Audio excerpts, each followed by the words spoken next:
This is a sophisticated, high-stakes mystery involving royalty, murder, and complex corporate family power struggles. Belcrest Hills, California, was a place built on silent wealth. You couldn't hear the roar of traffic here, only the soft whir of expensive sprinkler systems and the gentle clink of ice in private pools. Billionaire homes hid behind tall, black iron gates and walls of thick, green hedges. In one of those mansions, owned by Sheikh Karim al-Rashid, a man so rich his name sounded like gold, a frightening mystery was about to unfold. Sheikh Karim, 54, was a man of power in Dubai, a respected advisor and businessman. But every few months, he would fly secretly to this quiet American estate for a private, second life. He came to see Elena Marquez, a bright, 29-year-old American woman.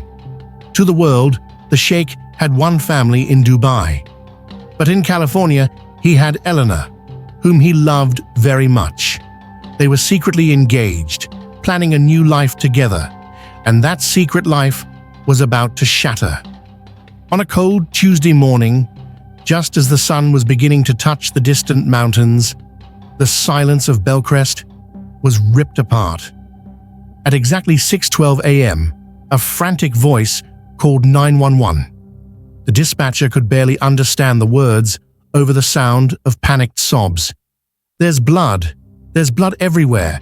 Just send someone, please."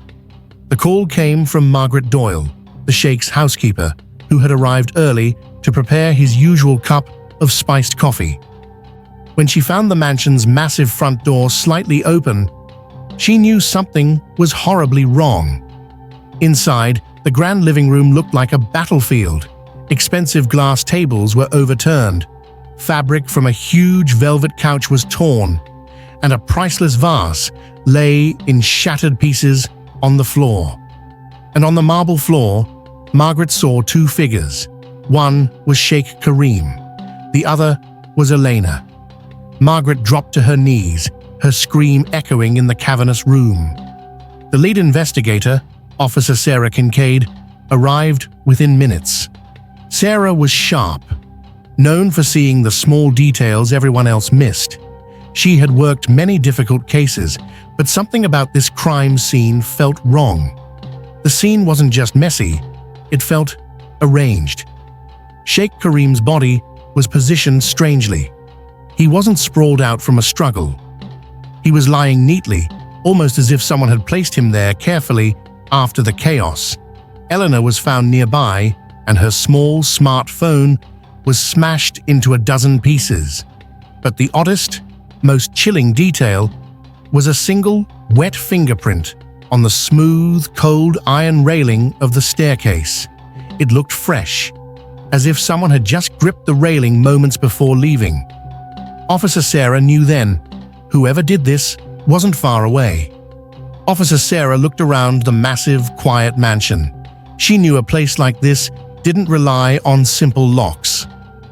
"Security team," Sarah commanded. "I need access to the surveillance system, all 47 cameras." A tech specialist quickly went to the private server room in the basement. He came back minutes later, his face pale with confusion. "Officer Kincaid," the specialist reported, scratching his head. "Every camera is offline. Not smashed, not cut. They were disabled at exactly 3:01 a.m. "How?" Sarah asked, her eyes narrowing. "They were professionally overridden, officer. It takes a specific code or a piece of specialized hacking equipment. This wasn't a rushed break-in. This was surgical." Sarah knew this wasn't a crime of passion, not the sudden, messy kind of crime. Whoever killed the Sheikh and Elena knew the house, knew the system, and knew their schedule. This was planned, targeted, and cold. As the team searched the opulent rooms, they found a small, hidden safe behind a giant oil painting of the Sheikh's family crest. Inside the safe were documents that changed everything. Sarah carefully pulled them out. A secret engagement agreement between Karim and Elena, promising to reveal their relationship soon. A legal document stating the Sheikh was transferring a massive family trust, which was supposed to go to his eldest son, to Elena, a positive pregnancy test, a plane ticket to Dubai with Elena's name scheduled for next week. Elena was not just a secret lover, she was about to become the new, powerful second wife, inheriting the vast family fortune, and she was carrying a new heir, which would shake up the Sheikh's entire royal family structure. Someone desperately didn't want this new American family to join the royal house, Sarah whispered. Within 24 hours, the news hit the royal family in the Middle East. A private jet landed at Los Angeles airport, carrying the Sheikh's eldest son, Prince Tariq al-Rashid, a man of 27 years who was already running most of the family's business empire. Tariq arrived at the police station, tall, handsome, and surrounded by armed guards. He was perfectly calm and emotionless, like a statue carved from ice. He claimed he came to support the investigation and ensure his father's dignity was maintained. But Officer Sarah noticed something haunting. Tariq never asked how his father died. He never cried. He never flinched. His first question, asked with an unnerving calmness, was, "Where are the documents?" Sarah instantly knew this wasn't grief. It was control and cold, calculated power. The prince wasn't mourning. He was trying to protect the royal bloodline and the vast family trust. This is the final, thrilling phase.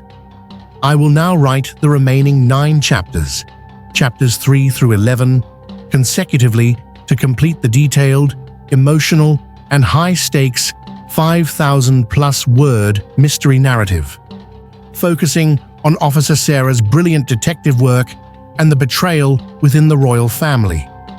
Officer Sarah knew the broken pieces of Elena's phone were the key to understanding the hours leading up to the disaster. She delivered the shattered phone immediately to her best tech specialist, a young man named Ben who loved solving digital puzzles. Ben worked all night in the police lab, carefully reconstructing the memory chip. By morning, Ben had the terrifying results.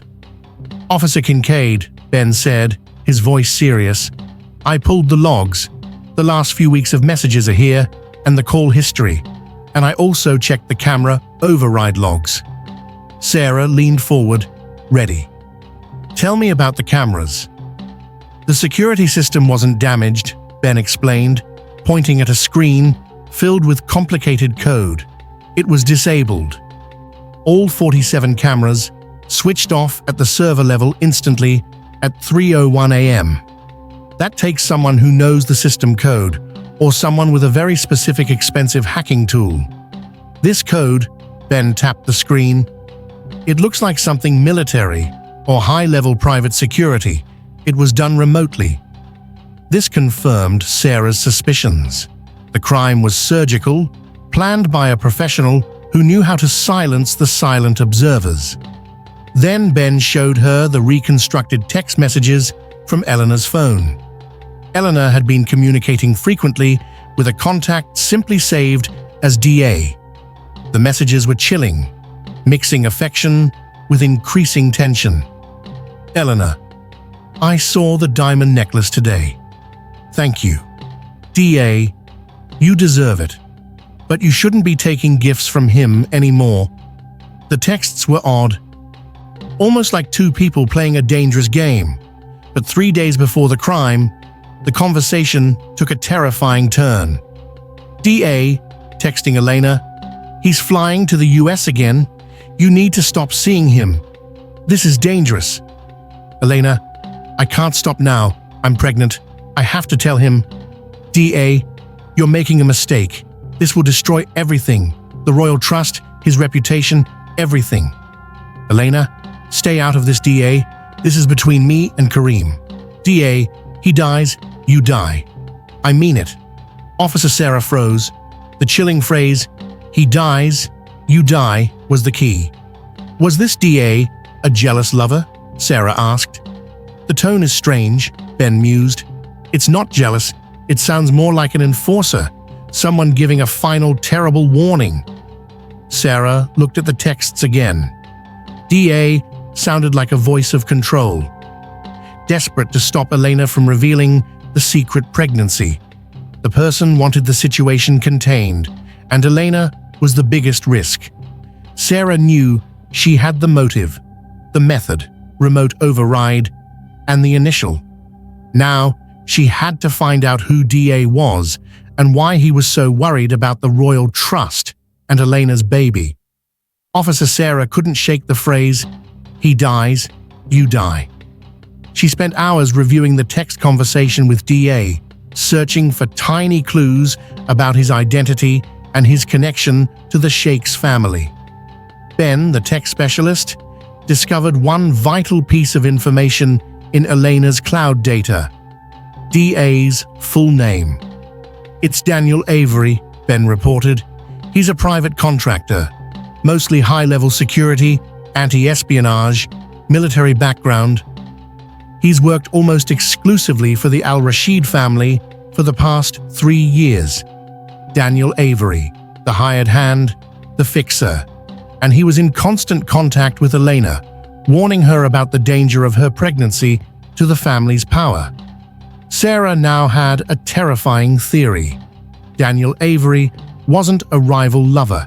He was working for someone inside the royal family who was desperate to protect the $120 million family trust and the line of succession. The prince, Tariq al-Rashid, was the primary suspect. Sarah returned to the messages and suddenly saw the warning in a new light.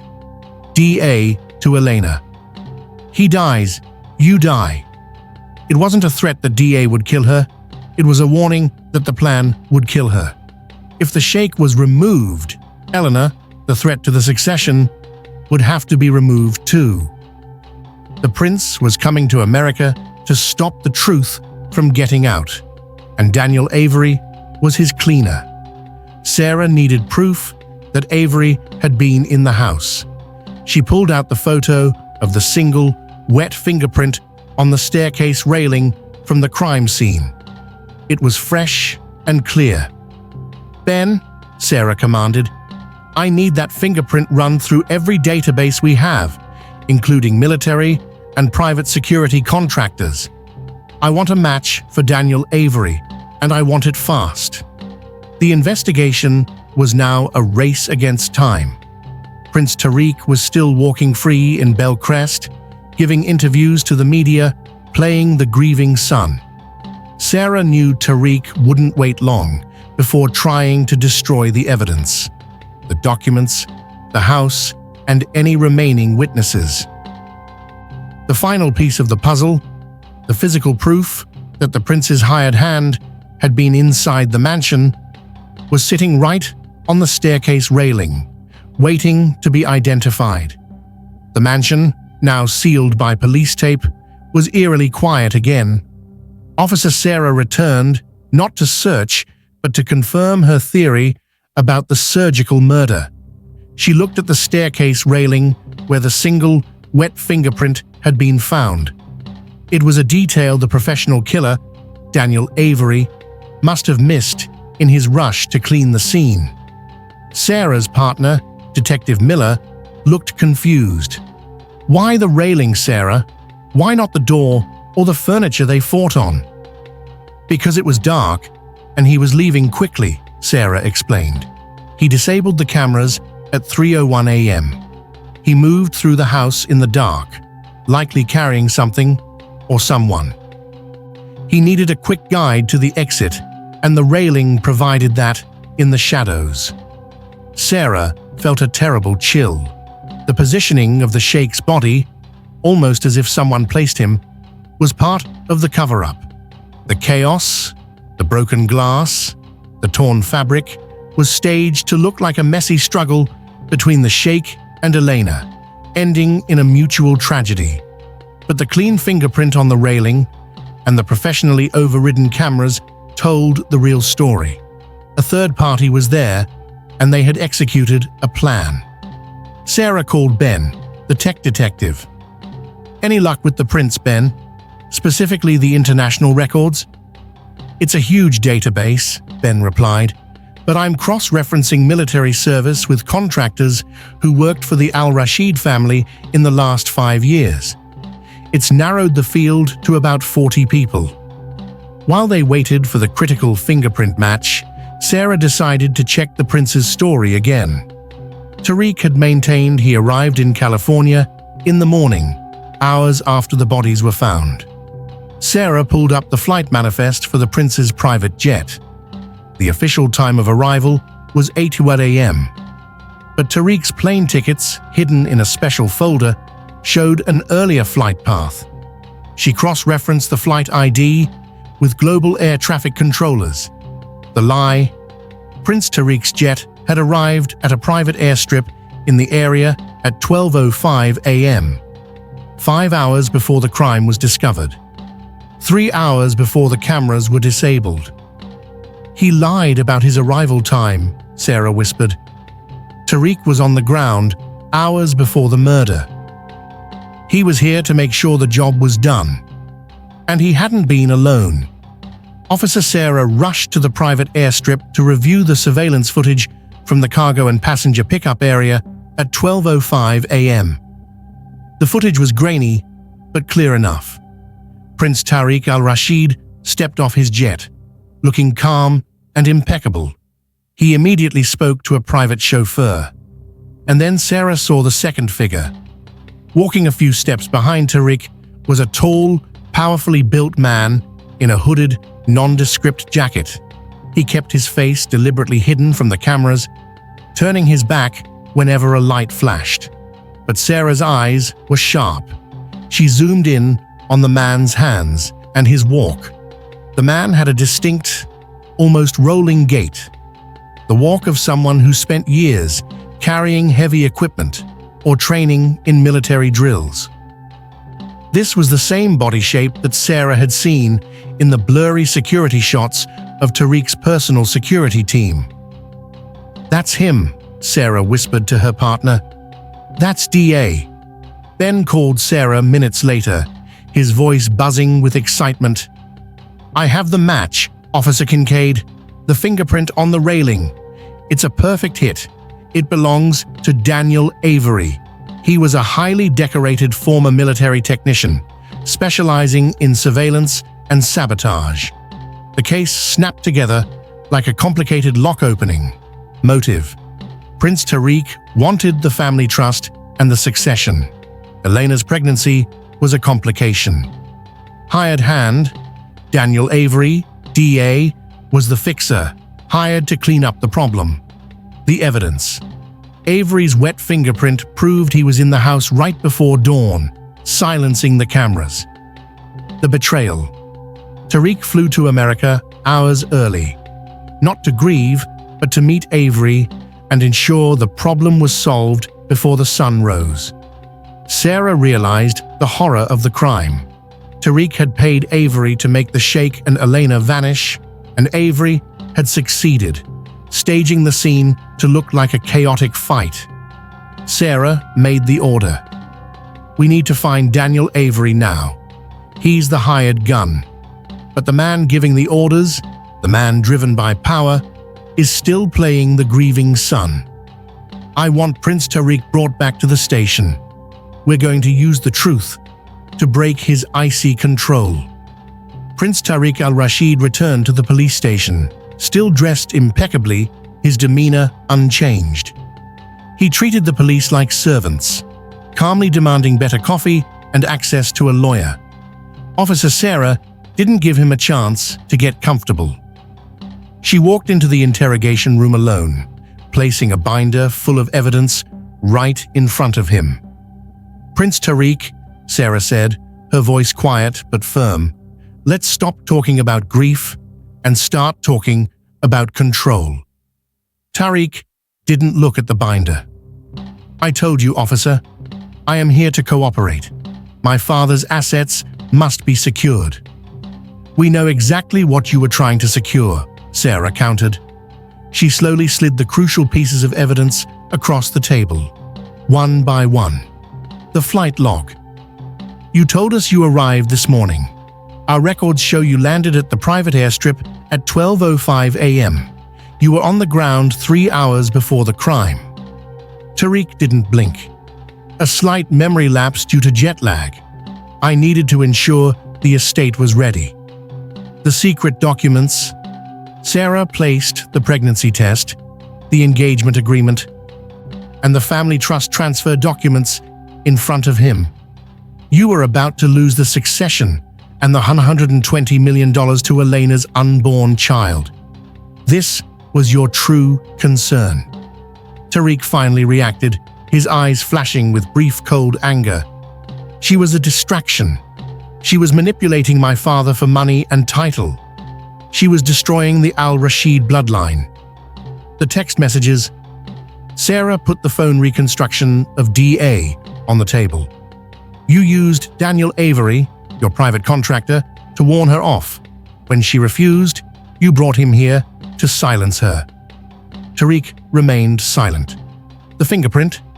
Sarah produced the final, undeniable photo of Daniel Avery's wet fingerprint on the staircase railing. Your hired hand was in the house at 3:01 a.m., Prince. He didn't just smash the cameras. He disabled them professionally. Then he executed the plan and staged the scene to look like a chaotic domestic dispute. Sarah leaned in. You brought the killer to America to protect your money and your title. The prince, who had faced global business crises and political pressure without a flicker of emotion, suddenly seemed to shrink. Sarah hadn't just proven the crime, she had exposed his cold betrayal of his own father's wishes. The pressure was immense. Officer Sarah had removed Tariq's shield of wealth and title, leaving him exposed. You are charged with conspiracy to commit double homicide, Prince, Sarah stated clearly. You told your contractor, Daniel Avery, to stop Elena. We know you did. Tariq sighed, a sound of weary arrogance rather than regret. Yes, I gave Daniel a direct order to stop the disgrace. I instructed him to use his technical skills, override the security system, and get the documents.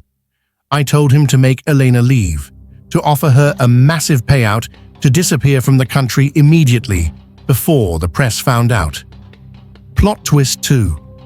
Tariq thought he ordered a professional cleanup and forced deportation. He hadn't expected the bodies. You ordered him to offer her money, not to kill her, Sarah pressed. But your text said, he dies, you die. Why did you send that? Tariq looked truly furious. Because Daniel Avery is a zealot. He believes absolutely in the Al-Rashid bloodline. He was obsessed with protecting my position. Tariq confessed the horrifying truth. I knew Avery would take the most direct path to protect the family. I knew if my father continued the relationship and tried to bring Elena's child into the succession, Avery would view both Elena and my father as enemies of the royal family. I told him to clean up the problem, and I knew what he would interpret that to mean. Tariq hadn't pulled the trigger, but he had given the command. He had knowingly unleashed a zealot to protect his power. You sacrificed your father and Elena simply to secure your position and the money, Sarah concluded, her voice filled with disgust. I did what was necessary, Tariq repeated, his voice cold as steel. My duty is to the bloodline, not a foreign mistress who threatened centuries of tradition. He expected diplomatic immunity. He expected the case to vanish under a pile of international paperwork. But Officer Sarah was ready. She activated the intercom. Bring in the officers. We have a confession. 2 uniformed officers entered the interrogation room. Prince Tariq al-Rashid looked utterly bewildered as the handcuffs clicked shut on his wrists. He struggled to maintain his composure, his voice rising in disbelief. You cannot do this. I have diplomatic immunity. You are committing an international incident. My lawyers will have you stripped of your badge." Officer Sarah looked him straight in the eye. "Diplomatic immunity protects diplomats, Prince. It doesn't protect a man who arranges double homicides on American soil to secure an inheritance. You landed illegally, you lied to investigators, and we have a full confession of your motive and command." The prince was charged with conspiracy to commit murder and obstruction of justice. The investigation didn't stop there.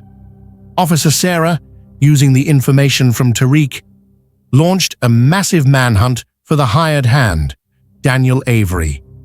Days later, Daniel Avery was arrested at a private airstrip in Texas, trying to board a small plane to South America with a large duffel bag of cash. When he was questioned, Avery admitted everything, just as Sarah predicted. Avery confirmed that he had viewed Elena and the unborn child as an infection on the royal house, and he believed he was serving the highest order of the family by eliminating the threat. He confirmed he staged the living room to look like a chaotic fight, just as Tariq had wanted a cleanup. The story exploded worldwide. A respected Dubai sheikh murdered by his own son's hired gun. A secret mistress silenced just as she was about to give birth. The quiet suburb of Belcrest Hills was now the center of a geopolitical earthquake. The legal battles following the arrest lasted for years, turning the wealth of the Al-Rashid family into a complicated knot of international lawsuits. The $120 million family trust was frozen immediately. Elena's secret engagement agreement, her pregnancy, and the will transferring the fortune all vanished into court battles. The money, the titles, and the power Tariq killed to protect became unusable. Justice was served, but the victims never got their lives back. Officer Sarah Kincaid, however, became a legend in the precinct, the detective who didn't bend to power or titles. She had solved a perfect crime using nothing but observation, the wet fingerprint, technology, the overridden cameras, and an understanding of human greed, Tariq's cold motive. Sarah visited the mansion one last time before it was seized by the courts. The house was cold and empty, the crime scene tape gone, but the shadows remained. She looked at the staircase railing, where the single, wet fingerprint had been found. "You can hide a crime with money," Sarah whispered to the empty house. "You can hide it with power, but you can't hide it from the smallest details." Sarah looked at the now empty, quiet streets of Belcrest Hills. The silence was back, but now it felt different. It was the silence after the storm, carrying the memory of the terrifying things that can happen behind the quietest gates. The case was closed. The prince was awaiting trial, the hired hand was in custody, and the secrets of the sheikh's double life were public. Years later, Prince Tariq al-Rashid was found guilty of conspiracy to commit double murder. His arrogance, entitlement, and cold calculation were no match for the meticulous evidence gathered by Officer Sarah and her team. Daniel Avery testified against his former employer in exchange for a lighter sentence. Tariq lost his title, his freedom, and the family trust he had desperately tried to protect. Officer Sarah, now a seasoned detective, taught new recruits about the case. She always started with the simplest detail, the wet fingerprint on the railing. "The biggest crimes are often solved by the smallest mistakes," she would say. "Never trust the chaos. Always look for the pattern." The story of the Sheikh, the secret American woman, and the jealous prince became a global lesson. Power does not equal immunity, and wealth does not guarantee a perfect crime. Elena Marquez, the young woman who dreamt of a grand life, was remembered not as a mistress, but as a victim of a terrible, selfish act of betrayal. She had only wanted to be accepted and to protect her unborn child, but she became a threat to a royal ambition that was cold as steel. The true price of power, Sarah realized, wasn't the $120 million Tariq coveted. The true price was the loss of humanity, family, and the innocent lives snuffed out by greed. And in the quiet, wealthy suburb of Belcrest Hills, the gates remained tall and the streets stayed silent. But now, when people passed the former Sheikh's mansion, they didn't just see silent wealth, they saw the spot where a young woman fought for her future, and a determined detective proved that the truth, no matter how powerful the silence, always finds a way out.